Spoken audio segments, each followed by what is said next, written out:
في الحاجة كده اللي هشتغل فيها هحط بقى الخضار اللي انا قطعته. الجزر انتوا شايفين انا مقطعه شويه جزر حلوين عشان يديني فايده اكتر وقوام حلو، ومعايا كمان بصل ومعايا طماطم. هنزل بيه العدس زي ما قلتلكوا انا ده نص كيلو، هضيف ربع كيلو بس.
دلوقتي كده هحط له الميه وارفعه على النار. هياخد معايا وقت بس لحد ما يغلي لان النار عندي هاديه، فهرفعه كده على النار واسيبه بكل تفاصيله. زي ما قلت لكم مش هفصل الفيديو.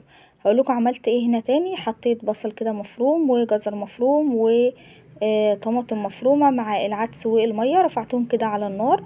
وزي ما قلت لكم انا مش هفصل الفيديو خالص، وهشوف اخليكم تشوفوا معايا كل الخطوات كامله. هسيب السلق بتاعه يشتغل زي ما انتم شايفين كده قدامكم، مش هفصل خالص. كمان نخلي بالنا اول ما بيغلي بيفور، عشان كده انا حاطاه في حله كبيره شويه. اول ما يفور بتوطوا عليه النار كده عشان ما يتكبش على البوتاجاز.